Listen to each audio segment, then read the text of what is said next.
Olá pessoal, tudo bem? Vamos iniciar mais uma aula de literatura, hoje sobre a segunda geração modernista, fazendo uma revisão sobre a poesia desse momento, tá certo? Então vamos lá. Antes de iniciarmos essa revisão, eu trouxe um texto muito bacana para compartilhar com vocês. É um texto reflexivo que pode nos ajudar muito nas nossas relações familiares, tá certo? O título do texto é Mães Más. E ele diz o seguinte: um dia, quando meus filhos forem crescidos o suficiente para entender a lógica que motiva os pais e as mães, eu hei de dizer-lhes: eu os amei o suficiente para ter perguntado aonde vão, com quem vão e a que horas regressarão. Eu os amei o suficiente para não ter ficado em silêncio e fazer vocês saberem que aquele novo amigo não era boa companhia. Eu os amei o suficiente para ter ficado em pé junto a vocês 2 horas enquanto limpavam o seu quarto, tarefa que eu teria feito em 15 minutos. Eu os amei o suficiente para os deixar assumir a responsabilidade por suas ações, mesmo quando as penalidades eram tão duras que me partiam o coração. Mais do que tudo, eu os amei o suficiente para dizer-lhes não, quando eu sabia que vocês poderiam me odiar por isso, e em momento até odiaram. Essas eram as mais difíceis batalhas de todas. Estou contente, venci, porque no final vocês venceram também.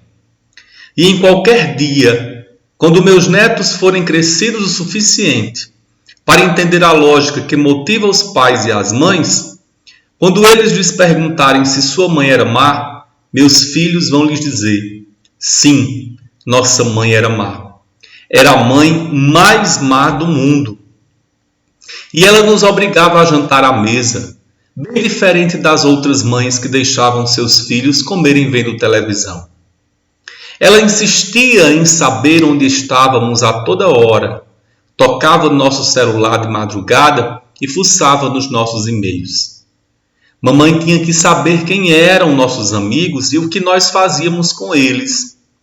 Insistia que lhe disséssemos com quem íamos sair, mesmo que demorássemos apenas 1 hora ou menos. Nós tínhamos que tirar a louça da mesa, arrumar nossas bagunças, esvaziar o lixo e fazer todo esse tipo de trabalho que achávamos cruéis. Ela insistia sempre conosco para que lhe disséssemos sempre a verdade e apenas a verdade. E quando éramos adolescentes, ela conseguia até ler os nossos pensamentos. Ela não deixava os nossos amigos tocarem a buzina para que saíssemos.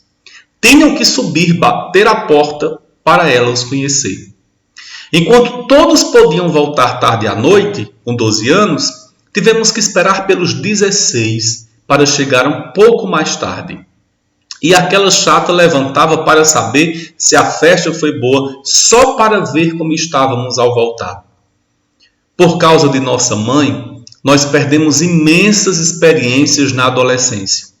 Nenhum de nós esteve envolvido com drogas ou roubo, em atos de vandalismo, em violação de propriedade, nem fomos presos por qualquer crime. Foi tudo por causa dela. É um texto da autoria de Dr. Carlos Rectoiar, que é um médico psiquiatra. Então, vamos aqui relembrar o que nós estudamos na última aula. Nós falamos sobre o engajamento da poética drummondiana, né? E vocês fizeram as questões 9 e 10 da hora de estudo em casa e mandaram para mim. Alguns já mandaram, outros ainda estão organizando para mandar. Então, na aula de hoje, nós vamos fazer essa revisão, mas antes eu quero resolver com vocês, corrigir essas 2 questões que vocês já fizeram em casa, né? Então, a 9ª questão diz assim: releia o poema Mãos Dadas, publicada por Drummond em 1942, e responda ao que se pede. Então, após a leitura, a letra A diz o seguinte: considerando o contexto da Segunda Guerra Mundial, em que o poema foi escrito, explique o sentido dos 4 primeiros versos. Os primeiros versos do poema dizem respeito ao compromisso do poeta em se preocupar com os problemas da atualidade, não com o passado nem com o que ainda não aconteceu. Além disso, o fato de os companheiros estarem taciturnos, mas conservarem grandes esperanças, se refere à necessidade de continuar lutando mesmo diante das dificuldades. A letra B pergunta: no início da segunda estrofe, o eu poético faz referência a um estilo de determinada época, quando afirma que não cantará uma mulher nenhuma história e que não suspirará ou fugirá para ilhas. Identifique que estética é essa e explique como chegou a essa resposta. Então, o poema faz referência ao romantismo, negando as histórias de amor suspirantes, bem como a evasão indicada pela figura, pela fuga para as ilhas, comprovam essa ideia. A letra C. Considerando o contexto da época e a posição assumida pelo eu poético, justifique o título do poema. Então aqui nós vamos ter, diante de um período tão conturbado e difícil como o da Segunda Guerra Mundial, o eu poético propõe que não haja escapismo, mas ao contrário, uma luta contínua e de todos contra a ameaça da guerra. É por isso que ele apela à coletividade. Não nos afastemos muito, vamos de mãos dadas, pois só assim seria possível encerrar a guerra e retomar a paz. Então, voltando um pouco aqui o slide, nós temos ainda a 10ª questão. Leia as seguintes afirmações sobre Carlos Drummond de Andrade. Após a leitura dessas afirmações, está correto apenas o que se afirma em 2 e 3. Letra E, portanto, será a alternativa correta. Então vamos lá. O objetivo da aula de hoje é conhecer outros gêneros em prosa e o teatro produzidos na época, né? Aqui nós temos a revisão sobre a segunda geração modernista na poesia e, além deste, o objetivo é fazer com que nós reforcemos a aprendizagem das aulas anteriores sobre esse conteúdo, correto? Então veja bem, a primeira coisa que nós temos aqui a revisar, e essa revisão está lá no livro de atividades, nas páginas 9 e 10, né? É uma revisão que traz para a gente o contexto histórico mundial da poesia da segunda geração modernista. Então veja bem, o que foi que aconteceu naquele momento, né? Quais foram os acontecimentos que marcaram o contexto histórico mundial dessa poesia da segunda geração modernista? Primeiro, a crise de 1929, lá nos Estados Unidos, né? Que acabou comprometendo a economia praticamente do mundo inteiro. Nós tivemos também, nesse período, o fortalecimento de regimes totalitários e também a eclosão da Segunda Guerra Mundial, que durou de 1939 até 1945. 6 anos, portanto. Então, no Brasil, no contexto histórico nacional, o que foi que aconteceu? O fim da República Velha e da política do café com leite. E aí nós vimos que o fim da política do café com leite também tem a ver com a crise de 1929, né? Porque o Brasil, nessa época, produzia muito café e exportava muito café, mas com a crise de 1929, esse café deixou de ser exportado, os coronéis do café deixaram de lucrar, né? Tiveram suas economias comprometidas, não é? E esse comprometimento das economias, né, do poder aquisitivo desses coronéis, também fragilizou a política do café com leite, tá certo? Então, ocorreu aqui o início da Era Vargas.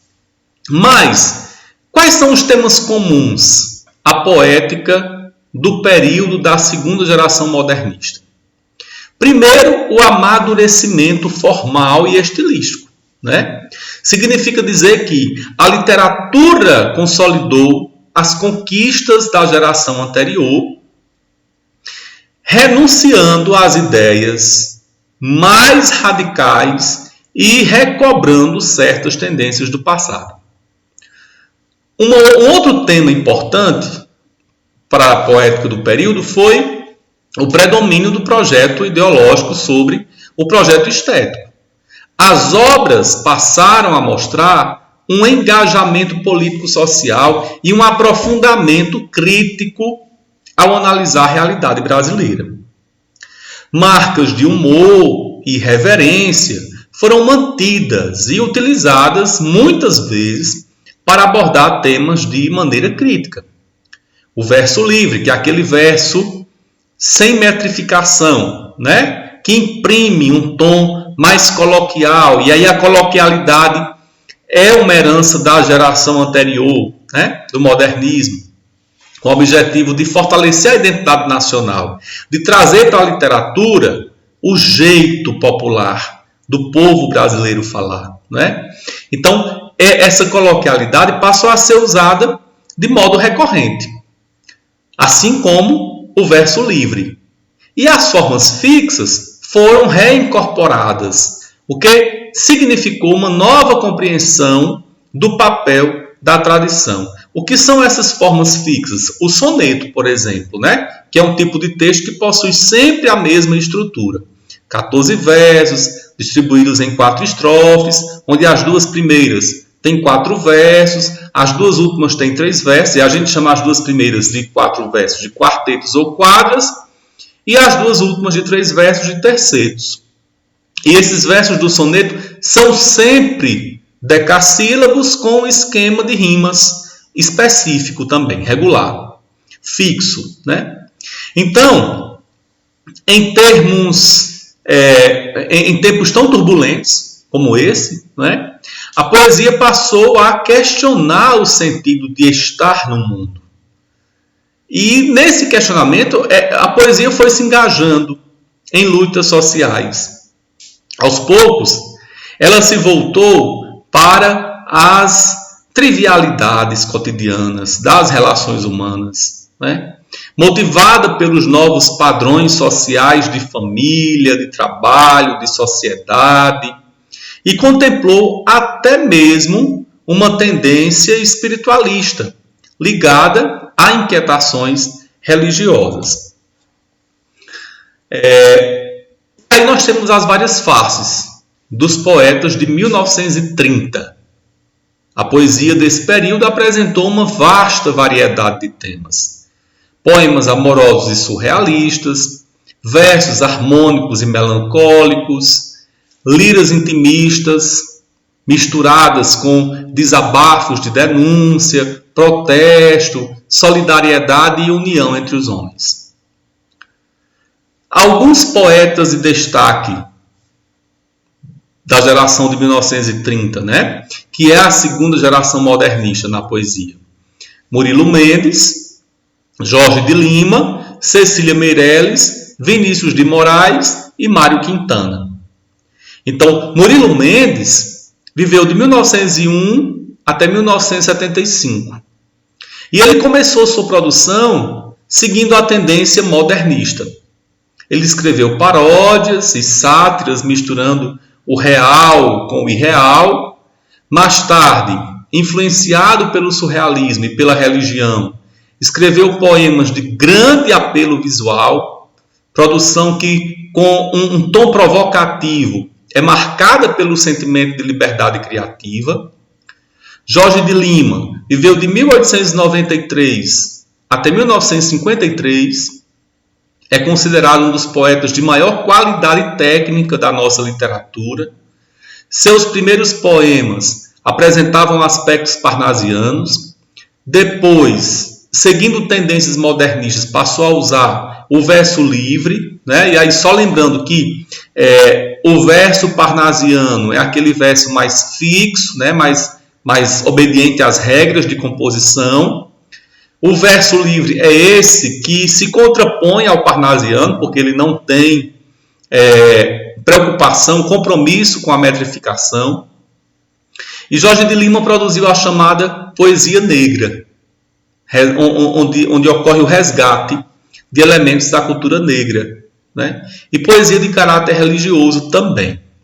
Cecília Meirelles viveu de 1901 a 1964. A musicalidade é o elemento fundamental da sua poesia, cuja linguagem é densamente metafórica, apresentando um caráter místico e filosófico, em tom vago de abstração e imprecisão. Utilizava-se também de um jogo de oposições, alegria e tristeza, eterno e efêmero, material e espiritual, presente e passado e por aí vai, né? Vinícius de Moraes também foi outro poeta desse momento, que viveu de 1913 até 1980. Inicialmente, seus versos eram longos e místicos, extremamente filosóficos e rigorosos quanto à forma. Vinícius de Moraes escreveu muitos sonetos, né? Alguns bastante famosos, como é o caso do soneto de fidelidade, né? Do soneto de separação e por aí vai. Então, no final dos anos 1930, sua produção se abre para o mundo externo, repleto de problemas, mas também de amores e possibilidades, ganhando assim um caráter mais social e sensual, além de sua produção poética. O autor também foi compositor, um dos criadores da bossa nova, fez parcerias com Tom Jobim, Toquinho e Chico Buarque. Mário Quintana viveu de 1906 a 1994. Seguiu algumas tendências simbolistas, né? E o simbolismo, só lembrando a vocês, foi aquela estética um tanto melancólica, deprimente do final do século XX e com uma linguagem simples, né? e melódica. Produziu poesias essencialmente pessoais e individualistas, né? Abordou temas como o amor e a velhice, a juventude, o cotidiano, a amizade, etc. Né? Só fazendo uma correção aqui, né? Que o simbolismo não marcou o final do século XX, mas sim o final do século XIX, tá certo? Foi anterior ao romantismo, aliás, ao modernismo. Então, depois desses poetas todos, nós temos o engajamento da poética drummondiana. E aí entra em cena o poeta Carlos Drummond de Andrade, que viveu de 1902 a 1987. Drummond é considerado o poeta social de seu tempo, né? Segundo alguns críticos, o melhor poeta brasileiro. Observou o mundo ao seu redor como um enigma a ser desvendado. E a sua vasta produção poética pode ser dividida em 4 fases significativas. Na primeira fase, que vai de 1930 a 1940, essa produção, essa poesia é marcada pela ironia e fortemente influenciada pelas tendências da geração de 1922. As obras mais representativas dessa primeira fase são Alguma Poesia, de 1930, e Brejo das Almas, de 1934. A segunda fase, de Drummond, vai de 1940 a 1945, onde ocorre aí uma produção de uma poesia social. O pano de fundo foi a Segunda Guerra Mundial, com o qual o poeta se solidarizou. Percebe-se um eu poético que tem esperança na humanidade e na superação da guerra, rumo à paz. As obras mais representativas desse período são Sentimento do Mundo e A Rosa do Povo. Na terceira fase da poesia de Drummond, vai de 1945 à década de 1960. É uma poesia de caráter metafísico, Então perde o senso de esperança e solidariedade e mergulha em um ceticismo e pessimismo profundos. As obras mais importantes dessa fase são Novos Poemas e Claro Enigma. Novos Poemas de 1948 e Claro Enigma de 1951. Na quarta fase, nós temos a década de 60 até 1987. Então é uma fase marcada pela retrospectiva, onde ele produziu apenas antologias e poemas de temáticas já exploradas com um memorialismo excessivo. Dessa época destaca-se a obra O Amor Natural, cujos versos são cheios de erotismo e de grande qualidade literária. Então, feita essa revisão, vocês vão resolver as questões de 1 a 15 do livro de atividades e também vão resolver a trilha sobre a poesia modernista brasileira de segunda geração, que está liberada lá no Positivo On. Então, tanto as questões de 1 a 15 do livro de atividades como a trilha, vocês terão aí para resolver até a próxima quinta-feira e enviar para mim, tá certo? Qualquer dúvida, entre em contato comigo, que eu terei o maior prazer de esclarecer com vocês. Tá bom assim? Então, por hoje é só. Nós ficamos por aqui. O meu muito obrigado a vocês pela atenção. Continuem se cuidando e não esqueçam, estudem em casa. Até a próxima, pessoal. Um grande abraço. Foi um prazer estar novamente com vocês.